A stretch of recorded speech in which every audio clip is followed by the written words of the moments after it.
This time on Planet Middle-earth, we travel to Fangorn Forest, a temperate forest with night temperatures as low as 32 degrees and with very little light reaching the forest floor. One of the inhabitants of this forest is the elusive Fango frog. This amazing creature lives on Ents in a symbiotic relationship, providing the Ent with protection from pests such as termites and birds, and in turn receiving protection from its natural predators, wolves and eagles. It has a remarkable adaptation, causing its front hands to look like mushrooms, enticing its natural prey to draw closer to the Fango so that it is able to catch it. Unfortunately, due to the short-sighted industrial practices of nearby Isengard, the Fango's natural habitat, Fangorn Forest, is getting chopped down, causing the magnificent Fango to become an endangered species due to its habitat loss. Now, in order to learn more about what we can do to protect this magnificent creature from extinction, let's turn to our field expert, Dr. Isaac. Yeah. Alright, so where can we find this Fango? So fangos typically live at the base of an Ent. So we should go around Fangorn Forest and just look for Ents, and we'll peruse the bottom of the roots, and we'll likely find a Fango there. Okay. They're hard to spot, aren't they? They are. They camouflage to the base of the Ent, and oh, it looks like we've got one right here. Wait, I don't see it. That's the problem. Is it blends in to the roots of an Ent, and it also has these mushroom-like hands. Okay. Which blend into the mushrooms, the various mushrooms in Fangorn Forest. So they're extremely hard to see. But if you look closely, we've got a Fango here in between the branches of an Ent. You mean those mushrooms right there? Those are its hands. Yeah. Okay. Got it. Yeah. What does it eat?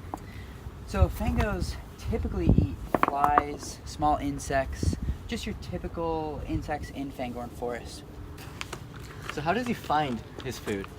Well, as we talked about, the Fango has mushroom-like hands, and now these hands are very special. They have a variety of different glands that secrete a pheromone, and now that pheromone attracts flies and ants, different potential foods for the Fango, and as it's secreting those pheromones, it lies in wait at the base of the Ent.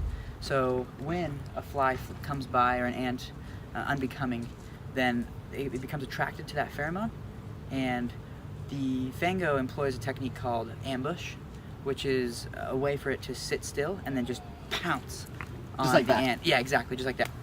How does the Fango stay hidden because of its scent? Well, that's a good question. So the Fangos, the pheromones that the Fango emits actually resemble the smell of ant sap. So different predators, they're not attracted to the ant sap, but they're also not entirely repelled by it. So it allows the Fango to just blend in.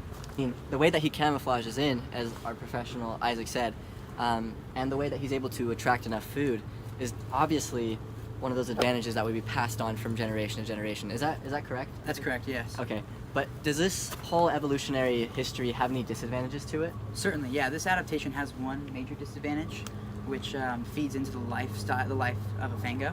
Okay. Unfortunately, because it is sedentary and it seeks to ambush its predators, it often is actually prone to being attacked by different prey, like birds or rodents. Okay, so it's not very fast. No, it's very slow moving. Very, Okay. very slow.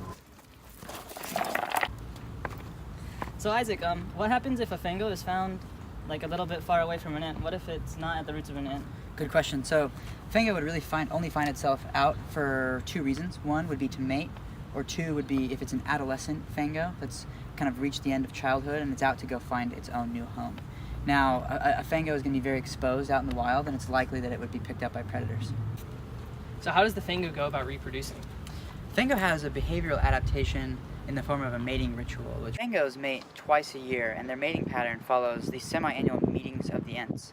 When Ents are gathered together, the female Fangos on their trees look across at male Fangos that are sitting on other trees. Now, the male Fangos, observing that there are female Fangos waiting to mate, wave their hands back and forth in this manner, showing the apparent likeness between its hands and the surrounding mushrooms.